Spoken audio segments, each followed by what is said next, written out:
Good morning everyone. आज हम पढ़ेंगे लर्निंग आउटकम्स आधारित लर्निंग की सामग्री कक्षा 8, विषय हिंदी, अंग्रेजी एवं संस्कृत। ये हमारा ब्रिज कोर्स था। लर्निंग आउटकम्स आधारित लर्निंग की सामग्री कक्षा 8, सत्र 2022-23, खंड अ हिंदी। हमने पेज नंबर 24 तक पत्र रचना पढ़ लिया था। अब हम पढ़ेंगे निबंध लेखन, पाठ्य सामग्री, पाठ 20, महान वैज्ञानिक doctor Chandrasekhar Venkata Raman. Page number अब हम 25 से पढ़ेंगे। आप इस निबंध को पढ़ लीजिए। हम चलते हैं पेज नंबर 27 पर। अभ्यास 1, राष्ट्रीय पर्व गणतंत्र दिवस अर्थात 26 जनवरी। भूमिका।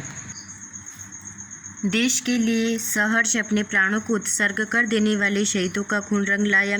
15 अगस्त 1947 को हमारा देश स्वतंत्र हुआ। इसी दिन हमने अंग्रेजों की दास्ता की बेड़िया स्वतंत्र वातावरण में सुख की सांस ली थी, परंतु हमारी यह स्वतंत्रता अधूरी ही थी। अंग्रेजी शासकों का संविधान ही हमारे ऊपर लागू था। जिस दिन भारत पूर्ण स्वतंत्र घोषित किया गया, जिस दिन जनता द्वारा बनाया गया संविधान लागू हुआ, जिस दिन भारतीय जनता का शासन भारत में स्थापित हुआ था, वह दिन है 26 जनवरी 1950।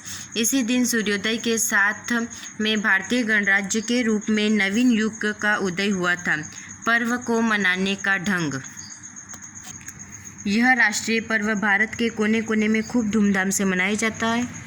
सभी सरकारी कार्यालयों, विद्यालयों तथा व्यक्तिगत फैक्ट्रियों में इस शुभ समारोह के अवसर पर अवकाश रहता है। बड़े बड़े जलसे व जुलूस आयोजित किए जाते हैं। राष्ट्रपति एवं राज्यपालों को सलामी दी जाती है। राजकीय भवनों पर दीपक जलाए जाते हैं। भारत की राजधानी दिल्ली में तो यह पर्व विशेष हर्षोल्लास के साथ अनूठे रूप में मनाया जाता है। हमारे विद्यालय में यह पर्व शिक्षिका बच्चों के सहयोग से निबंध को पूरा करें। उपसंहार। अब हम आते हैं उपयुक्त निबंध को ध्यानपूर्वक पढ़कर निम्नलिखित प्रश्नों के उत्तर लिखिए। हमने इस निबंध को पढ़ लिया है। अब हम इसके प्रश्नोत्तर लिखेंगे। प्रश्न नंबर 1, गणतंत्र दिवस किस प्रकार का पर्व है? उत्तर, गणतंत्र दिवस भारत का एक राष्ट्रीय पर्व है। प्रश्न नंबर 2, हमारे देश में किस प्रकार के पर्व मनाए जाते हैं? उत्तर, हमारे देश में विभिन्न संस्कृति धर्म के आधार पर अनेक प्रकार के पर्व मनाए जाते हैं। प्रश्न नंबर 3, राष्ट्रीय पर्व कौन कौन से हैं? उत्तर, राष्ट्रीय पर्व स्वतंत्रता दिवस अर्थात 15 अगस्त, गणतंत्र दिवस अर्थात 26 जनवरी और गांधी जयंती अर्थात 2 अक्टूबर।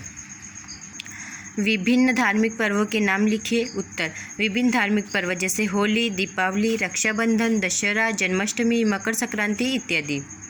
अब हम आ जाते हैं पेज नंबर 28 पर। अभ्यास 2, इस निबंध की भूमिका में कौन कौन सी बातें लिखी हैं? उत्तर, इस निबंध में देश के लिए सहर्ष अपने प्राणों को उत्सर्ग कर देने वाले शहीदों को याद किया गया है। भारतीय संस्कृति एवं पर्वों की जानकारी दी गई है। प्रश्न नंबर 2, भूमिका के लिए निबंध लेखन में दूसरा शब्द कौन सा है? उत्तर, भूमिका के लिए निबंध में दूसरा शब्द प्रस्तावना है। प्रश्न नंबर 3, भूमिका लिखने के बाद निबंध में कौन से विषय पर लिखा जाता है? भूमिका लिखने के बाद निबंध में विषय विस्तार पर सार्थक वर्णन किया जाता है। प्रश्न नंबर 4, निबंध के अंत में हमें क्या लिखना चाहिए? उत्तर, निबंध के अंत में हमें प्रस्तावना लिखना चाहिए। अब हम आ जाते हैं पेज नंबर 29 पर। मूल्यांकन। रंगों का त्योहार होली शीर्षक पर निबंध दिए गए बिंदुओं के अनुसार लिखिए। शीर्षक, होली का त्योहार। रूपरेखा लिखनी। अब हम रूपरेखा बना लेते हैं। सबसे प्रथम है हमारा प्रस्तावना, दूसरा पर्व मनाने के कारण, तीसरा पर्व कैसे मनाते हैं, चौथा उपसंहार। प्रस्तावना, हम प्रस्तावना लिखते हैं। होली रंगों का त्योहार है जिससे हर धर्म जाति के लोग पूरे उत्साह और मस्ती के साथ मनाते हैं। प्यार भरा रंगों से सजा यह पर्व हर धर्म संप्रदाय जाति के बंधन खोलकर भाईचारे का संदेश देता है। फाल्गुन माह की पूर्णिमा को होली का त्योहार मनाते हैं। पर्व मनाने के कारण। अब हमारा दूसरा टॉपिक आ गया है पर्व मनाने के कारण। अब हम लिखते हैं पर्व मनाने के कारण के।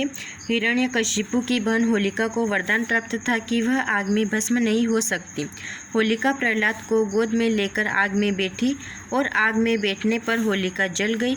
ईश्वर भक्त प्रहलाद की याद में यह त्यौहार मनाया जाता है। अब हमारा पॉइंट है 3, पर्व कैसे मनाते हैं। होली के त्यौहार पर हम दोस्तों, बंधुओं आदि को रंग लगाते हैं, गले मिलते हैं तथा बड़ों से आशीर्वाद लेते हैं। होली पर नृत्य संगीत करते हैं। होली के दिन होलिका। अब हमारा है उपसंहार। तब हम उपसार लिखते हैं। होली के दिन होलिका का दहन किया जाता है। लोग नाचते हैं, गाते हैं, लोग रंग गुलाल लगाते हैं, चारों ओर रंग ही रंग होता है, सभी खुशियाँ मनाते हैं। प्यार भरा रंगों से सजा यह त्यौहार एक नई उमंग लेकर आता है।